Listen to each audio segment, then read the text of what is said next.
लेकर तू आया जग में, क्या लेकर तू जाएगा? क्या लेकर तू आया जग में, क्या लेकर तू जाएगा? सोच समझ ले रे मन मूर्ख, आखिर में पछताएगा।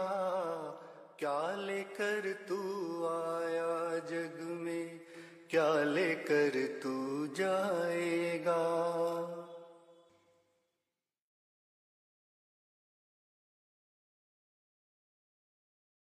भाई बंधु मित्र तुम्हारे मरघट तक संग जाएंगे।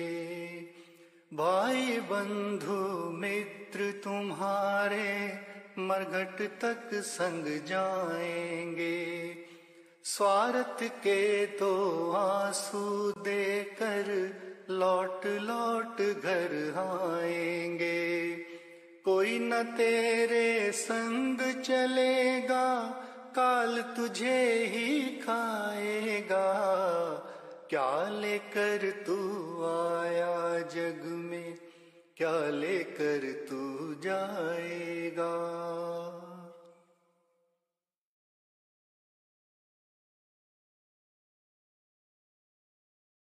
कंचन जैसी कोमल काया तुरत जलाई जाएगी।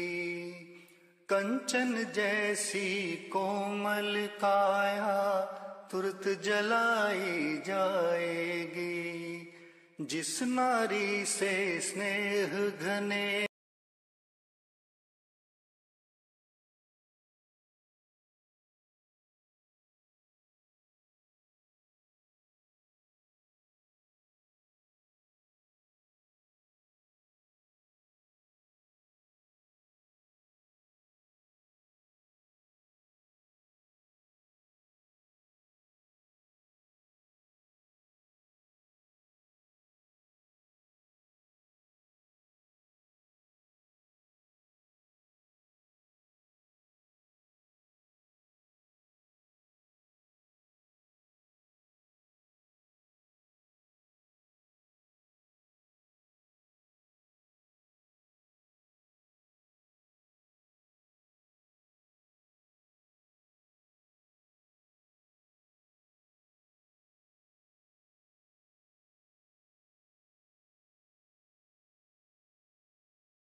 ओम शांति।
ओम शांति।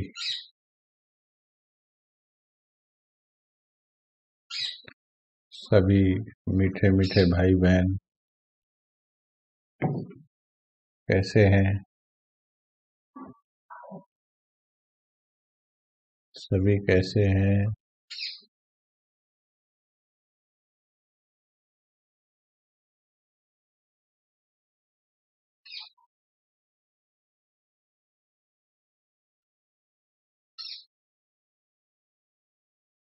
अभी तो विश्व कल्याणकारी आत्माओं को हर परिस्थिति में आनंद में रहना आ जाना चाहिए। चाहे कोई भी परिस्थिति हो, लेकिन हमें आनंद में रहना है।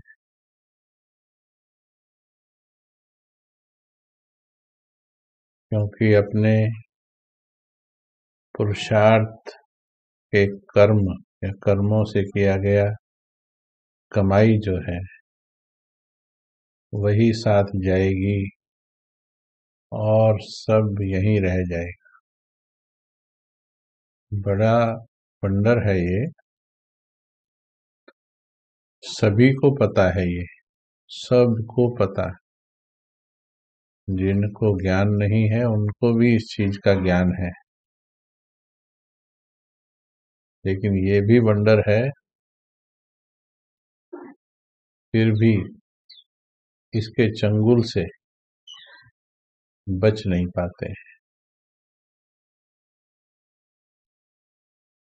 तो इसलिए बहुत सूक्ष्मता में जब अध्ययन करते हैं तब जाकर के कहीं ये समझ में आता है, तब जाकर के मन बुद्धि स्वीकार करती है।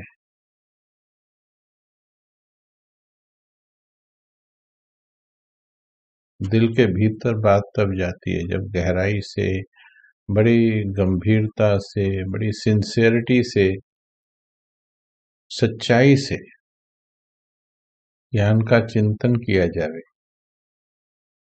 सच्चाई पूरी होनी चाहिए। 2 स्लोगन हमेशा याद रखने चाहिए। सच्चे दिल पर साहिब राजी, सच्चे दिल पर साहिब राजी। दूसरा है हिम्मते बच्चे मददे खुदा। 2 स्लोगन हमेशा याद रखो। इन दोनों स्लोगन के आधार पर पुरुषार्थ अच्छा चलता है।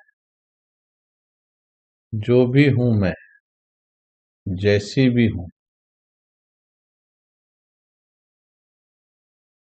पूरी तरह से, पूरी सच्चाई से टिक करके बाबा को सुनाना चाहिए। जल्दबाजी में नहीं, टिक करके सुनाना चाहिए बाबा। और फिर सिर्फ सुना करके हट नहीं जाना चाहिए। सुनाने से हल्के हो गए, अब शक्तिशाली संकल्प रचो, फिर मदद मिलेगी। सुनाने से हल्के हो गए, मन पर जो था वो डाउनलोड हो गया, अनलोड हो गया। अब अपलोड करने के लिए फिर हिम्मत से फिर बाबा की शक्तियां अपने अंदर लेनी। ये 2 स्लोगन हमेशा याद। चलिए कल का अभ्यास सुनाएंगे सभी मीठे भाई बहन। क्या पुरुषार्थ किया, मीठा मीठा, कितनी सफलता मिली। चलो सुनाएंगे थोड़ा सा।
अभ्यास बढ़ता जा रहा है और भी बढ़ाते चलना है। अभी संपूर्णता तक हमें रुकना नहीं है। लौकिक जीवन में भी देखो, जो भी हम कर्म करते हैं, कब तक करना होता है? जब तक जीना है तब तक कर्म करते हैं। माताएं देखो, उनको पता होता है पूरा जीवन भोजन बनाना है, लेकिन बनाती है।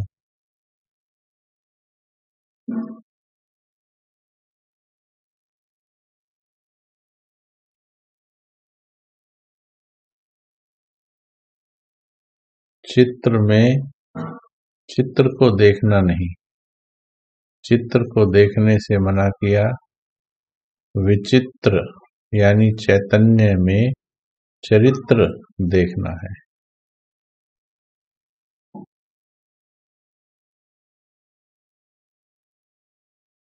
तो कैसा अभ्यास लग रहा है? बहुत अच्छा लिख रहे हैं और लग भी अच्छा रहा होगा, मैं तो कोई डाउट ही नहीं है। समर्पण भाव बढ़ाते चले, बढ़ाते चले। मैं तेरी, मैं तेरी, मैं तेरी।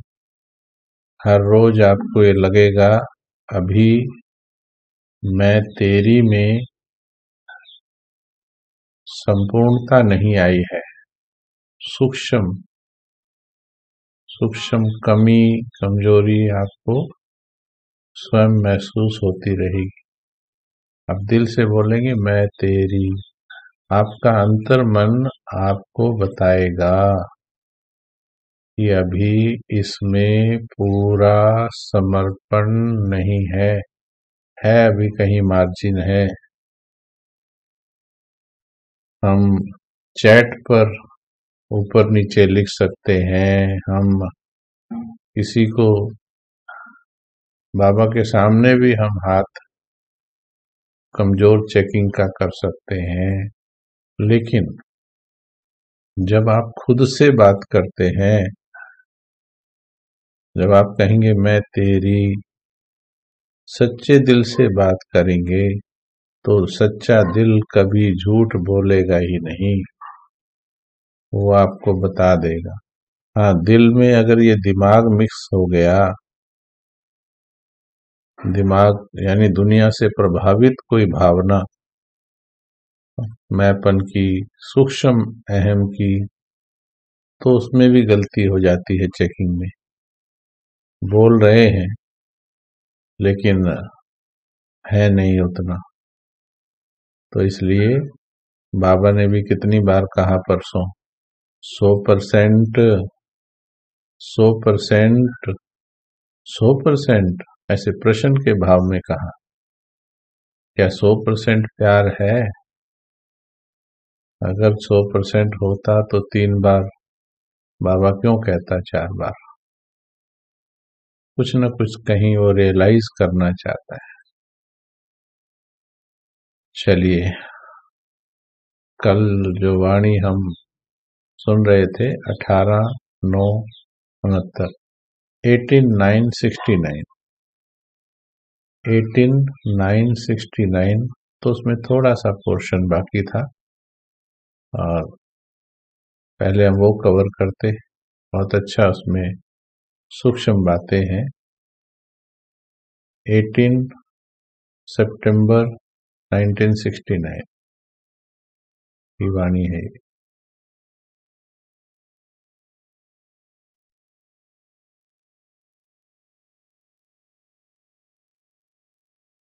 हमने देखा कि मस्तक में बैठना,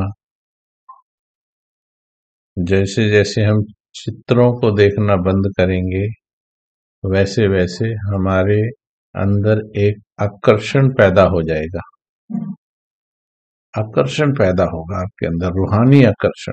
जितना आप मस्तक में बैठेंगे उतना रूहानी आकर्षण पैदा हो। उस आकर्षण से हम आत्माओं को खींचेंगे। तो हे रूहानी आर्मी की आत्माएं, हे इष्ट देव, हे विश्व रक्षक, हे विश्व कल्याणकारी पूर्वज आत्मा, अब मस्तक में दृढ़ता से टिकने का अभ्यास करो। इस अभ्यास की गहराई को समझो। इसको सिर्फ हल्का नहीं लेना है, हल्का होना है, पर इसको इतने गुह्य ज्ञान को अलबेलेपन में नहीं लेना है। मस्तक में टिकना, मुरली में रोज बाबा बोल रहा है। अभी इस घड़ी भी सभी अपनी अपनी जगह पर ऐसा ही महसूस करो। मैं देही अभिमानी होकर सुन रही हूँ। मुझे ये चेतना है कि मैं आत्मा हूँ। इस चेतना के साथ मैं सुन रही हूँ। सुनने के लिए ये कान इस्तेमाल हो रहे हैं, बोलने के लिए ये मुख इस्तेमाल हो रहा है, आप लिख रहे हैं, लिखने के लिए हाथ इस्तेमाल हो रहे हैं। कर्म करते करते भी जैसे हमको ये पक्का है कि मैं पुरुष हूँ या स्त्री हूँ, भाई हूँ या बहन हूँ, ये भी पक्का है कि मैं किसी की माँ हूँ, किसी की बहन हूँ, किसी का पिता हूँ, किसी का भाई हूँ। ये कैसे नेचुरल एक स्मृति बन गई है, जबकि किसी किसी को माँ बने, पिता बने 2 साल भी हुए होंगे। 2 साल में ही इतनी पक्की हो गई स्मृति कि मैं किसी का पापा हूँ, और उसके सामने आते या उसके स्मृति में आते ही पापा का स्वरूप जागृत हो जाता है। अभी जितना अभ्यास हम लौकिक स्वरूपों के ऊपर करते हैं, अब उतना ही करना है कि मैं आत्मा हूँ, यहाँ बैठी हूँ, सुन रही हूँ, यहाँ बैठी हूँ, बोल रही हूँ, पर मैं बोल रही हूँ ये नहीं। ये तो सिर्फ एक साधन है, मैं इससे बिल्कुल अलग हूँ। यहाँ बैठी हुई मैं सुन रही हूँ, बार बार मैं सुन रही हूँ, मैं बोल रही हूँ, मैं देख रही हूँ, मैं कर रही हूँ। मैं बोलते हुए यहाँ पर, और ये मैं बाकी सारे मैंपन और मेरेपन को समाप्त कर देगा। इसमें इतना आकर्षण है, इतना रस है, इतना आनंद है। परसों जो मुरली पढ़ी, बाबा ने कहा घंटों बैठ सकते हो, घंटों यहाँ बैठे हुए और सामने देख रहे हैं बाप बिंदु को। ऐसे स्वीट साइलेंस में घंटों बैठ सकते हैं। इसलिए पहले पाठ को हम भागे जा रहे हैं, पता नहीं कितनी मुरलियां पढ़े जा रहे हैं, कितनी मुरलियां पढ़े जा रहे हैं, सुने जा रहे हैं, पढ़े जा रहे हैं, सुनाए जा रहे हैं, लेकिन अभ्यास थोड़ा कम है। सभी लिख रहे हैं कि अच्छा अनुभव हो रहा है, अभ्यास से होना ही है, सत्य सत्य प्राप्ति कराएगा ही। ठीक है, चलो जी, अभी आत्मा बन के सुनते रहिएगा। कोई भी आसक्ति, चाहे देह की, चाहे तो देह के पदार्थों की, कोई भी आसक्ति उत्पन्न हो, अब यहाँ पर इतना ही बोलते हमको चेक करना है, ऐसे चेकिंग के लिए बैठ जाओ। कोई भी आसक्ति, भगवान बोल रहा है, कोई इंसान नहीं बोल रहा, कोई गुरु नहीं बोल रहा देहधारी, सदगुरु बोल रहा है। एक भी बात को हल्का नहीं लेंगे, समझेंगे, गहराई में जाएंगे। समंदर बोल रहा है, ज्ञान का समंदर। ब्रह्मांड का सर्वोच्च ज्ञान सुन रहे हो, ब्रह्मांड का सर्वोच्च प्राप्ति वाला ज्ञान सुन रहे हो। इस भाव से सुनेंगे तो एक महावाक्य भी हल्केपन में नहीं लेंगे। कोई भी आसक्ति, चाहे देह की, इतना ही कहने का भाव ये है कि चेक करो अपनी देह की तरफ निगाह तो नहीं जाती। चेक करो अपनी देह की तरफ निगाह तो नहीं जाती। क्या अपनी देह की चेतना रहती है? कईयों को सूक्ष्म बात है, सूक्ष्म चेतना, रंग रूप की चेतना, एक तो वो चेतना होगी, उससे फिर भी मुक्त हो जाते हैं। फैशन की चेतना रहती, फिर कैसे दिख रही हूं, दिख रहा हूं, उसकी चेतना रहती है। कईयों को ज्ञान में आने के बाद फिर वस्त्र कैसे डाले हैं, उनको अच्छे अच्छे वस्त्र डालने की चेतना रहती है कि दिख कैसे रहे हैं, साफ सुथरे डालने हैं, प्रेस करके डालने हैं, पर वो चेतना का लेवल इतना ना हो जो बार बार खींचे आपको। कईयों ने व्हाइट वस्त्र तो सिलवा लिए हैं, लेकिन व्हाइट में भी वैरायटी है, व्हाइट में भी वैरायटी है। आप देखिएगा, जूते व्हाइट हैं पर उसमें भी वैरायटी है, बहुत, इसमें भी वैरायटी आ जाती है। ठीक है, तो देह की आसक्ति और देह के पदार्थों की आसक्ति, पदार्थों में हर चीज आ गई, जो भी वस्तुएं आपके घर में हैं, कार, बंगला, आपका फ्रिज, टीवी, जूते, चप्पल। हमने देखा कईयों को चप्पल में आसक्ति बहुत होती है, कईयों को देखा ऐसे हर 2 महीने पे, 1.5 महीने पे चप्पल जरूर खरीदते हैं, ऐसे देखा कहीं पर। हमने कहा इतना बाजार जाते हो और सिर्फ चप्पल ही खरीद के लाते हो, बड़ी चप्पलों से प्यार है भाई। ठीक है, तो वस्तुओं की आसक्ति, कोई भी आसक्ति, चाहे देह की चाहे पदार्थों की, तो उस समय याद रखो मैं शक्ति हूं। आसक्ति हो तो ये आसक्तियां शक्ति स्वरूप संकल्प से कटेंगी। शक्ति में फिर आसक्ति कहाँ, शक्ति में फिर आसक्ति कहाँ। आसक्ति के कारण उस स्थिति में आ नहीं सकते हैं, तो आसक्ति खत्म कर दो, आसक्ति खत्म कर दो। अब माताओं का बताया था, मोह ये आसक्ति है विशेष। भले ही आपने इस देह से पैदा किया, परंतु हे आत्मा, अब आत्मा बन के सुनो, आत्मा और माता उल्टा होता है, माता आ, माता, उसका उल्टा करो तब आत्मा बनता है, आत्मा।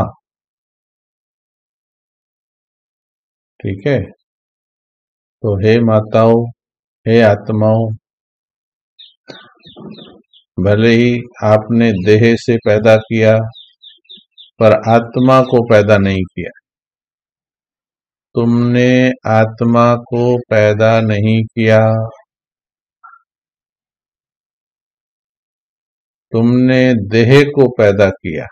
देह से देह पैदा की है, देह से देह पैदा की है, आत्मा तो अपने हिसाब किताब के अनुसार स्वयं आई है। आत्मा पर तुम्हारा कोई अधिकार नहीं है, इसलिए उसमें आसक्त नहीं हो जाओ। जो आसक्त हो जाते हैं, फिर वो जब आत्मा अपना हिसाब लेती है, फिर वो नहीं सोचती है ये मेरी माता है, ये मेरा पिता है, ये मेरा। जब वो हिसाब लेती है तो फिर दुख होता है। दुख क्यों होता है? क्योंकि आपने उसको मेरा समझा, आसक्ति डाली उसमें। इसलिए माताएं हों या भाई हों, हर आत्मा ये सुने, हर एक को आत्मा देखो, हर एक को आत्मा देखो। आप किसी के रचयिता नहीं हो, किसी से उम्मीदें नहीं रखो। अभी आपकी उम्मीदें पूरी करने वाला भगवान मिला है। उसकी श्रीमत अनुसार सभी को आप व्यवहार करो, रोल अदा करो, परंतु सोल बनकर अदा करो। तो बाबा ने कहा मोह मेरा से होता है, लेकिन आप सबका वायदा क्या क्या वायदा किया? मैं तेरी, मैं तेरी। और ये वायदा किया जो कहोगे वो करेंगे, जो कहोगे वो करेंगे, जो खिलाएंगे, जहां बिठाएंगे। दोबारा सुनो, कईयों को बड़ी दुविधा होती है। ड्रामानुसार बाबा की याद में टिके हुए कर्म कर रहे हो, फिर आज की तारीख पर जो कुछ मिला है उसमें बिल्कुल संतुष्ट रहिए। ये पूरा आपके ही कर्मों का मिला है। आज की डेट पर जो मिला है वो आपके ही कर्मों का मिला है। आज की डेट पर उसके लिए संतुष्ट रहिए, बाबा की याद में रहिए, बाबा से टचिंग लेते रहिए, फिर आगे की ओर बढ़ते रहिए। बाबा से टचिंग लेकर आगे की ओर बढ़ते रहिए, तो फिर बाबा जहां बिठाए। आज गरीबी में है, बैठो, गरीबी में बैठो। आज रोटी कम है, सूखी है, आज सूखी ही खाओ। कल अच्छी हो जाएगी, अच्छी खा लेना।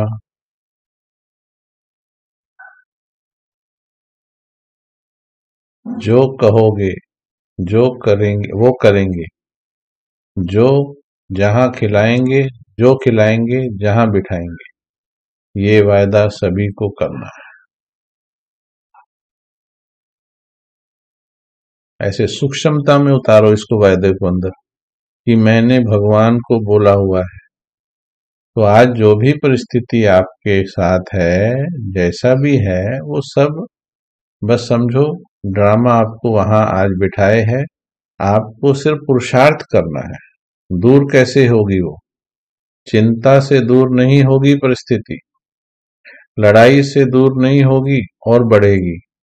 झगड़ा, लड़ाई, चिंता, व्यर्थ, इन सब से परिस्थितियां बढ़ती हैं, इन सब से विघ्न बढ़ते हैं, इन सब से हिसाब किताब बढ़ते हैं, इन सब से आत्मा कर्म बंधन में फंसती है।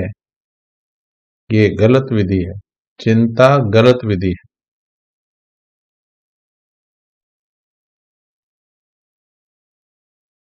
चिंता की विधि से नहीं, व्यर्थ की विधि से नहीं।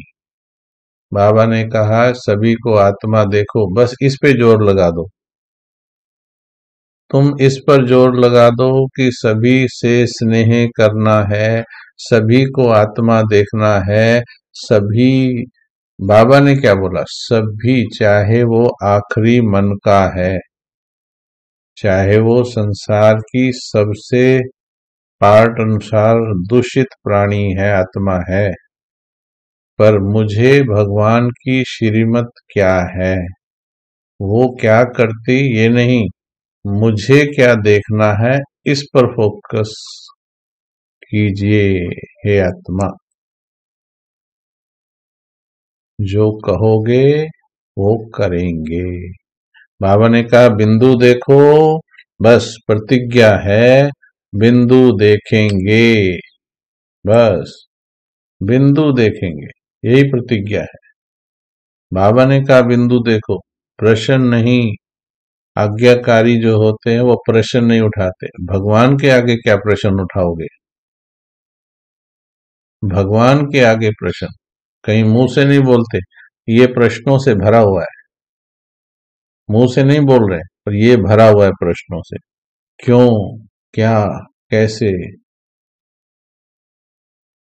हमें मिलते हैं, 20-20 साल हो गए ज्ञान में। जब कोई घटना होती है अलौकिक परिवार में, फिर ऐसे मस्तक चढ़ जाता है, ऐसे यहाँ पर तीर कमान बन जाते हैं। जो बिल्कुल साफ था अभी तीर कमान बन जाते हैं। ऐसा भी होता है क्या? ऐसा भी होना चाहिए क्या? तीर कमान सोचो, आपके मस्तक पर प्रश्न की रेखा आती कभी कि नहीं आती? ऐसा भी होता है क्या? तो हमने कहा, ऐसा प्रश्न उठा किसी को, तो हमने कहा अच्छा 20 वर्ष हुए आपको ज्ञान में, ये बताओ मीठे मीठी आत्मा, ये ड्रामा कितना कल्याणकारी है, कितना राइट है? कहता है 100% राइट है। तो फिर तुझे प्रश्न क्यों है? जब ये ड्रामा 100% राइट है तो तुझे प्रश्न क्यों है? अच्छी आत्मा थी तभी समझ में आ गई बात।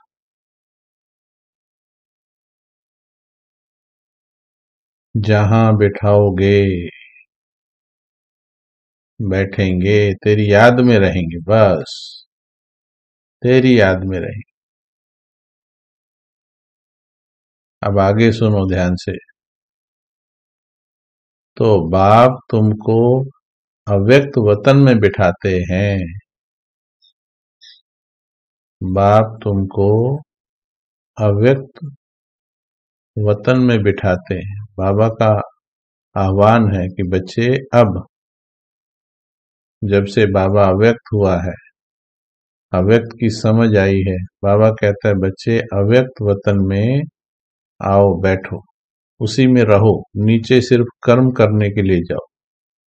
आत्मा फरिश्ता और योगी में अंतर होता है। योगी धरती पर काम करता है, धरती पर रहता है, योग लगाने के समय ऊपर जाता है।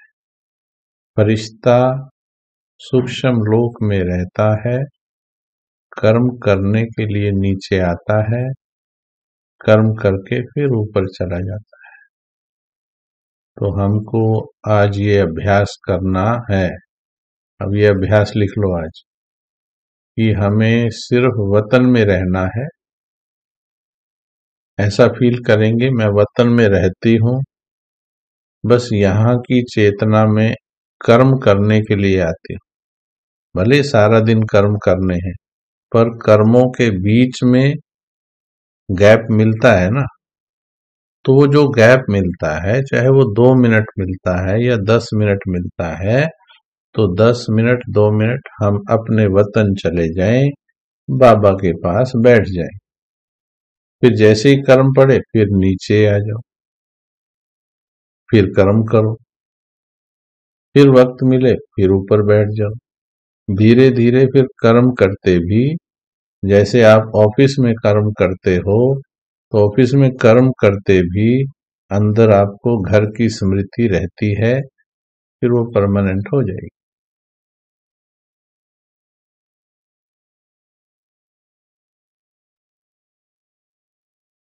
तो आज का होमवर्क, अव्यक्त में रहेंगे, बस नीचे कर्म करने आएंगे फिर चले। तो बाबा आगे पूछ रहे हैं, तो आप फिर व्यक्त वतन में क्यों आ जाते हो? अभी सोचिए, भगवान किसी से प्रश्न पूछ रहा हो और उस प्रश्न को हम कदर ही ना करें कि भगवान क्यों पूछ रहा है। कुछ तो कारण होगा ना, क्यों पूछा बाबा ने कि आप फिर व्यक्त वतन में क्यों आ जाते हो। केवल 5 सेकंड भी टिक करके अगर आप सोच लोगे, आपको क्लियर हो जाएगा कि भगवान के पूछने का भाव है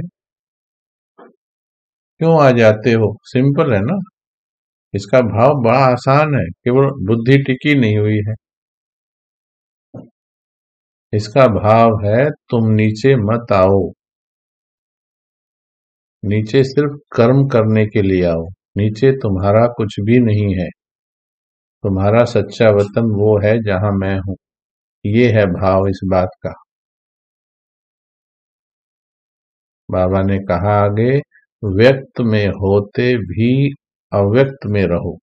भले देह में है, आत्मा नहीं जाती है, परंतु किसी माँ का बेटा हॉस्पिटल में हो, एक्सीडेंट हो गया हो, तो बताओ वो माँ कहाँ रहेगी? कहाँ रहेगी? भले भोजन घर में बना रही है, पर फिर भी क्या कहेंगे, कहाँ पर है वो? और अगर 1 महीना बच्चा हॉस्पिटल में है या पति हॉस्पिटल में है, कहाँ रहेगी वो? जहां प्यार है, मोह है, मेरापन है, वहीं रहेगी। कर्म इधर कर रही है पर रहती वहां पर है। ठीक है, तो ऐसे ही हमारा प्यार, हमारा बाबा कहाँ पर है? सूक्ष्म लोक। मेरा प्रेम, माई लव, माई लव, माई, मेरा बिलव्ड, मेरा स्नेही, मेरा साजन, मेरा पति, मेरा सर्व संबंधी, मेरा शुभ चिंतक, मेरा सब कुछ, मेरा संसार। मेरा संसार ऊपर रहता है, मैं नीचे क्या कर रही हूँ?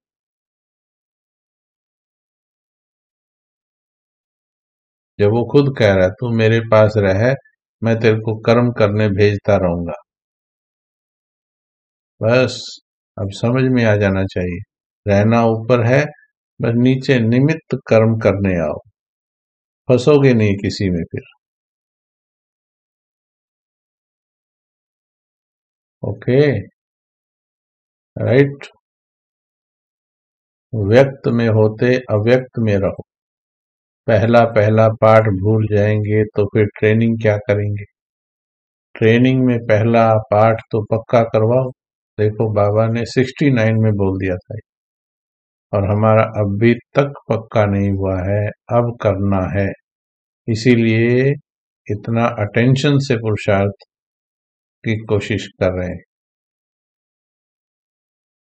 क्या प्रोग्राम है जी?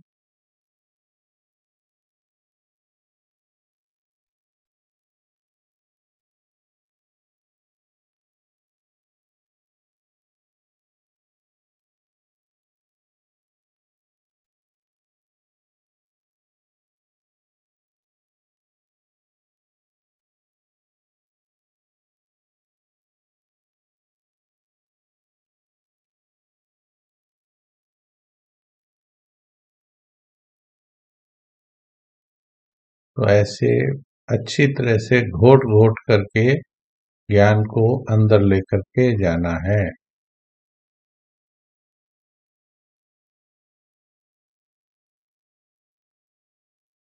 आगे सुनिए,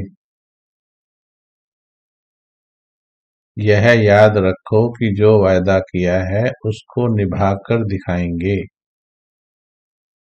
यह याद रखो। देखो प्रेमी बोल रहा है, राजन बोल रहा है कि मेरे से जो वायदा किया है तुम्हें वो निभाना है। अच्छा, हम भी बोल रहे हैं निभाएंगे, पर कब निभाएंगे? इतने साल तो हो गए भाई, वायदा निभाने में इतना देर क्यों हो रहा है? देर इसलिए हो रहा है क्योंकि उसकी बात को तवज्जो नहीं दी जा रही। जितनी तवज्जो तवज्जो माना कद्र, कद्र माना अटेंशन, जितना अटेंशन, जितना ध्यान उसकी बात पर दिया जाना चाहिए, जितना दिया जाना चाहिए उतना दिया नहीं जा रहा है। ध्यान दें, अब देना है, अब देना है। चाहे वो बिंदी समझने की बात है, चाहे वो अब बोला जहां बैठाए अव्यक्त में रहेंगे। पक्का करो वायदा, पक्का वायदा करो बाबा। अब अव्यक्त में रहूंगी, ऐसे ऊपर उड़ी रहूंगी, नीचे कुछ नहीं है मेरा, ऊपर ही ऊपर उड़ी रहूंगी।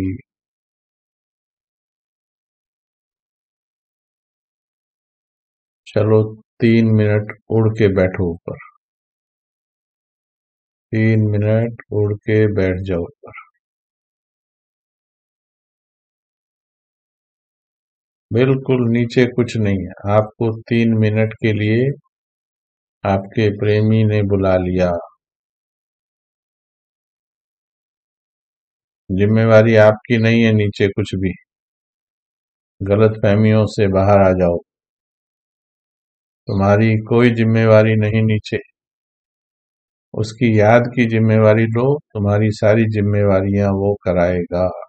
समझिए भगवान को, भगवान के जाने से पहले भगवान को समझ लो, नहीं तो वक्त समझाएगा। 3 मिनट चले जाओ, नीचे नहीं आना 3 मिनट।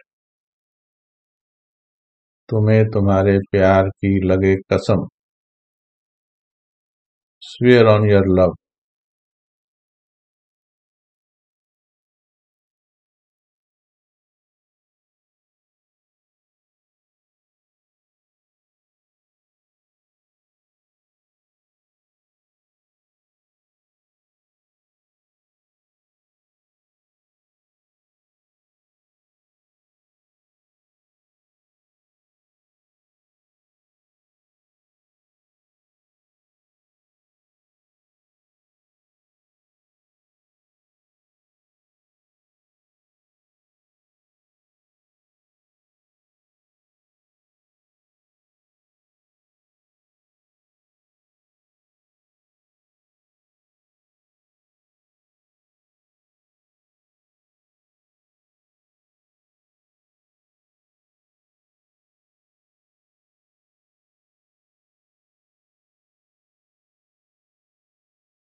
ओम शांति।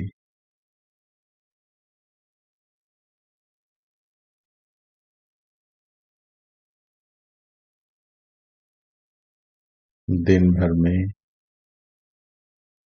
बार बार ऐसा अभ्यास करना है कि बहुत जरूरी है। अभी अभ्यास बहुत जरूरी है।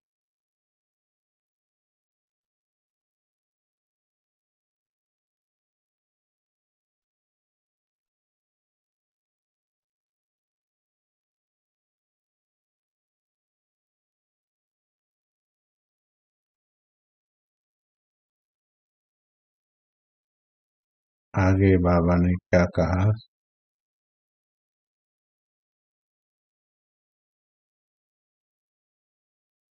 जब सरेंडर हो गए हो, जब जब सरेंडर हो गए हो,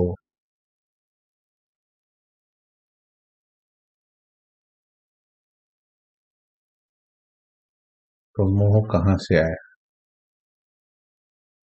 ऐसे दिल से खुद से हम बात करें तो दिल उसी वक्त परिवर्तन लाने लगता है। सरेंडर हो गए हो तो मोह कहाँ से आया? जब कोई जलकर खत्म हो जाता है, कितने सुंदर वैराग्य दिलाने वाले महावाक्य हैं। जब कोई जलकर खत्म हो जाता है तो फिर उसमें कुछ रहता है?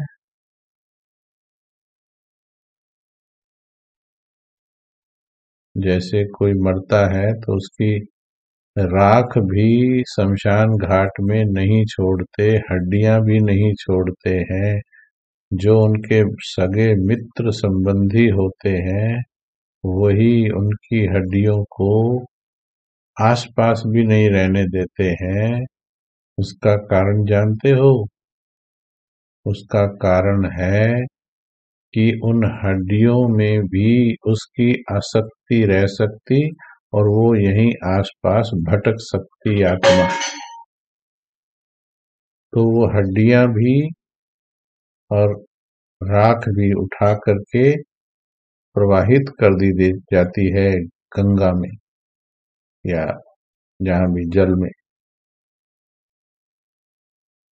तो हमें भी अपने समर्पण के लेवल को वहां पर लेकर जाना है।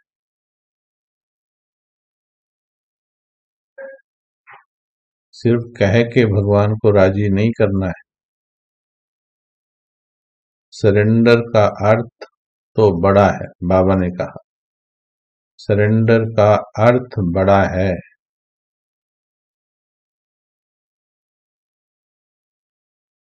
अगर कुछ है तो इसका मतलब है कि तीर लगा है लेकिन जले नहीं हो। ज्ञान का तीर लगा है, समझ का तीर लगा है, पर जलकर भस्म नहीं हुए हो। देह अभिमान, मेरापन, मेरा संबंध, मेरा मेरा मेरा मेरा मेरा को भस्म नहीं किया है। तो तीर तो लगा है पर जले नहीं हो। मरे हैं पर जले नहीं है। अब सोचो किसी का शरीर आधा जला रह जाए तो कहते हैं ना उसकी मुक्ति नहीं होगी। मरे हैं जले नहीं है। रावण को भी पहले मारते हैं फिर जलाते हैं। तो मरजीवा बने हो परंतु मरजीवा तो बने हो परंतु जल कर एकदम खाक बन जाए वो नहीं बने। जलकर एकदम खाक बन जाए। सरेंडर का अर्थ बड़ा है। मेरा कुछ रहा ही नहीं। सरेंडर हुआ तो तन मन धन सब कुछ अर्पण। सरेंडर हुआ तो तन मन धन सब कुछ अर्पण। जब मन अर्पण कर दिया तो उस मन में अपने अनुसार संकल्प उठा ही कैसे सकते हैं। प्रतिज्ञा बनती है यहाँ पर बाबा के साथ कि बाबा अब ये मन तुम्हारा हुआ, अब इस मन में व्यर्थ संकल्प उठाना भी मेरा अधिकार नहीं, क्योंकि ये तुम्हारा मन है। तुम्हारे मन में मैं कोई व्यर्थ, गंदा, निकृष्ट संकल्प नहीं कर सकती। तो मन में अपने अनुसार संकल्प उठा ही कैसे सकते हो, तन से विकर्म कर ही कैसे सकते हो। प्रतिज्ञा बनती है, मीठे बाबा, मेरे साजन, मेरे स्वामी, मेरे रक्षक, मैं इस तन की हर कर्मेंद्री को, अब ये कर्मेंद्रियां तुम्हारी हुई, एक भी कर्मेंद्री को मनमत के अनुसार नहीं लगा सकती, क्योंकि ये कर्मेंद्रियां तुम्हारी हो गई। ये आंख गलत देख नहीं सकती, ये मुख गलत बोल नहीं सकता, ये कान किसी के गलत सुन नहीं सकते। कोई भी देहधारी कितना भी नजदीक हो, मेरे को कोई मजबूर नहीं कर सकता। मैं किसी की गलत नहीं सुन सकती, मैं किसी की कमी गलत नहीं देख सकती, मन से सोच नहीं सकती। तन से विकर्म कर ही कैसे सकते हो। ऐसे दृढ़ संकल्प करें तो माया कोसों दूर से वापस मुड़ जाएगी, यू टर्न ले लेगी। बैरियर लगा है, आपके दृढ़ संकल्प का बैरियर लगा है। तो जिनके पास लाइसेंस नहीं होता है वो बैरियर देखकर मुड़ जाते। सत्युग में लाइसेंस नहीं है माया के पास। जब मन अर्पण कर दिया, धन, अब धन पर आ जाओ।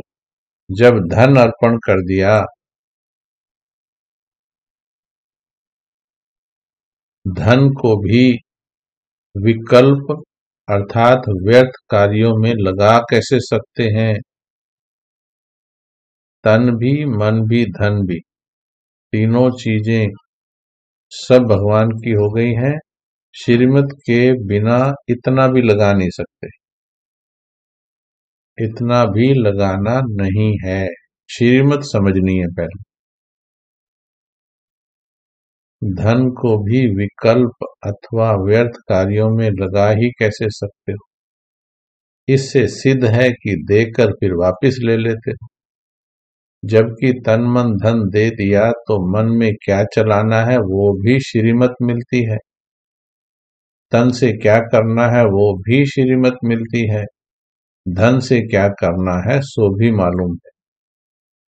जिनको दिया उनकी मत पर ही तो चलना होगा। जिनको दिया यानी बाबा को दिया। अगर हम कहते हैं तन मन धन सब तेरा, अगर हम कहते हैं, जो ये समझते हैं कि तन मन धन सब बाबा का है, तो फिर जिसको दे दिया उसके पूछे बिना इतना भी लगा नहीं सकते, उनकी मत पर ही तो चलना है। जिसने मन दे दिया उसकी अवस्था क्या होगी, मन मना भाव। उसका मन वहां ही लगा रहेगा। इस मंत्र को कभी भूलेंगे नहीं। जो मन मना भाव होगा उसमें मोह हो सकता है, मोह हो सकता है, बच्चे में हो सकता है मोह, प्रॉपर्टी में मोह हो सकता है। जिसने मन भगवान को दे दिया, जो खाक हो गए, जो जल गए, मिट गए हैं, जो स्वाहा हो गए हैं, जो परवाने हो गए, जो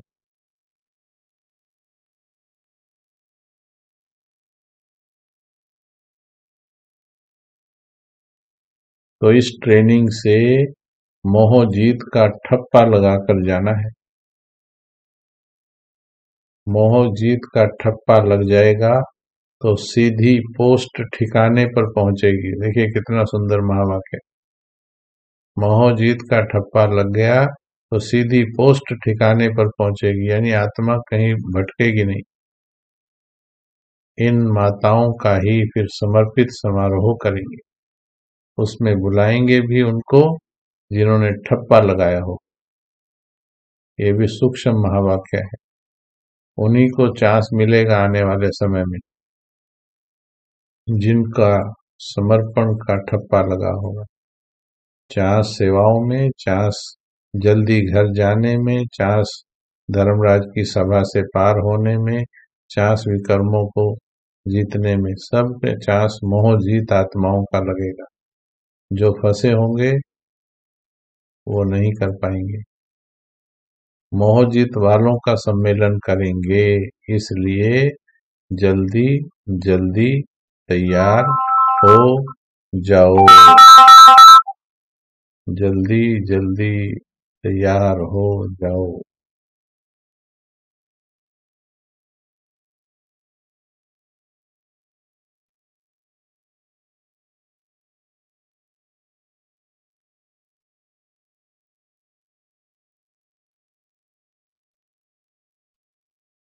बताओ अब क्या करेंगे?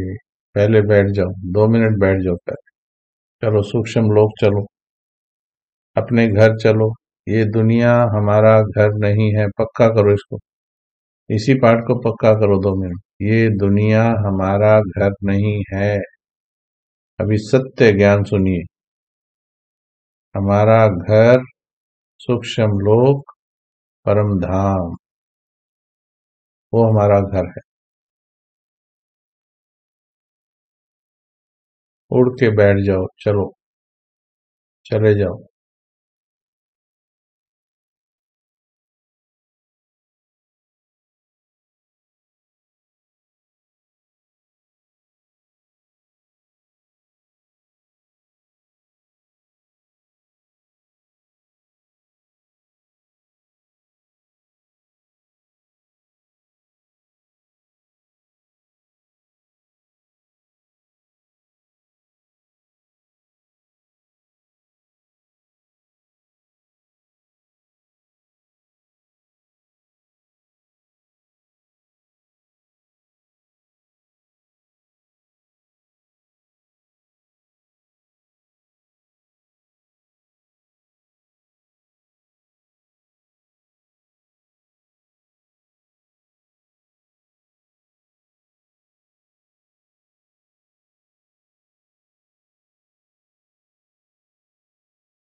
अंतिम घड़ियां आ पहुंची हैं, कुछ ही क्षण रह बाकी हैं।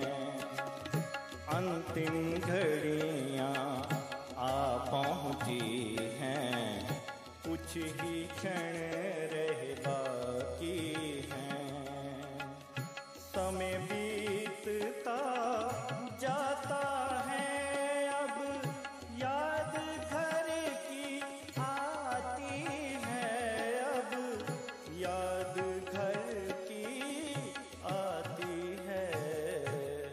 अंतिम घड़ियां आ पहुंची हैं, कुछ ही क्षण रह बाकी हैं।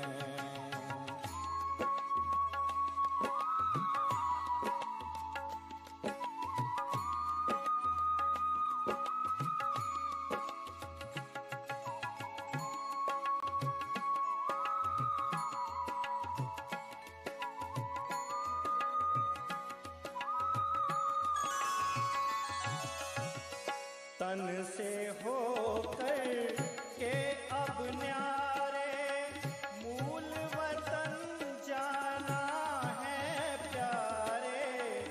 होंगे वहाँ अव्यक्त नजारे, होंगे वहाँ अव्यक्त नजारे। धड़कन दिल की बताती है अब याद घर की आती है।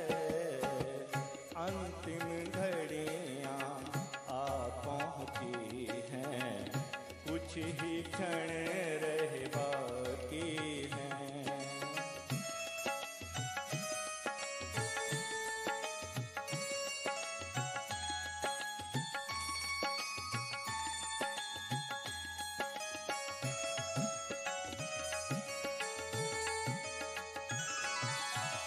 बहुत दिनों से खेल है खेला, खत्म हो रहा जग का मेला। कहा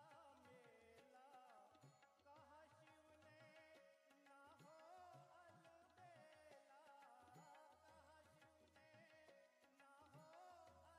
कहा शिव ने ना हो अलबेला। घड़ियाँ बीतती जाती है अब।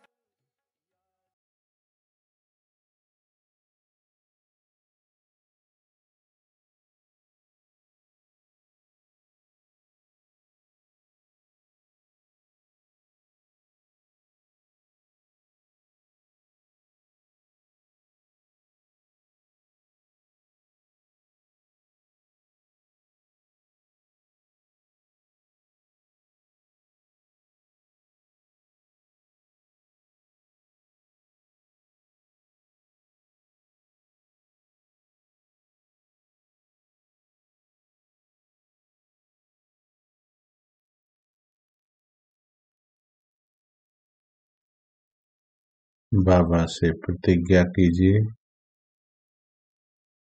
कि आज क्या परिवर्तन करके दिखाएंगे, क्या सीखा आज की वाणी से। दृढ़ प्रतिज्ञा कीजिए। बाबा से प्रतिज्ञा कीजिए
बस ये प्रतिज्ञाएं, ये आदत डाल लें।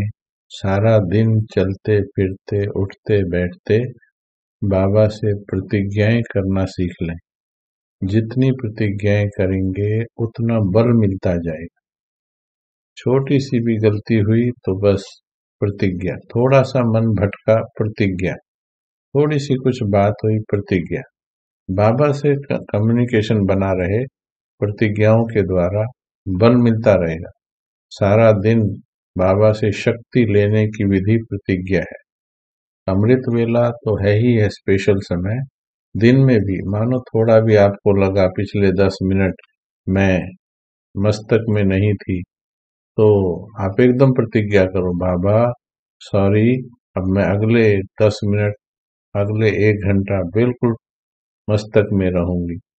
फिर थोड़ा लगा मैंने फरिश्ता नहीं देखा, फिर संकल्प ले लो। बार बार प्रतिज्ञा।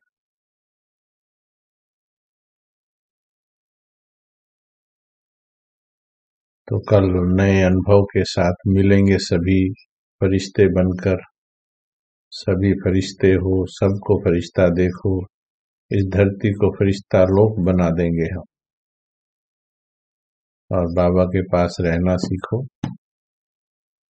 जल कर खाक हो जाओ, स्वाहा हो जाओ। तन मन धन तीनों चीजों पे सभी अटेंशन देंगे। तन भी नहीं लगाना है, बिना श्रीमत के नहीं लगाना है। श्रीमत में डाउट है तो पूछना है, मुरली से पूछो, बाबा से बैठ के पूछो, या वरिष्ठ से पूछो, किसी से जो ज्ञान में आगे हैं। ऐसे ही मन भी नहीं और धन भी नहीं। धन में बहुत गड़बड़ करते हैं,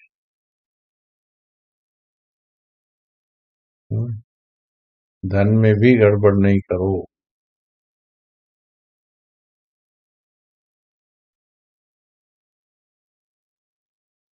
ठीक है जी।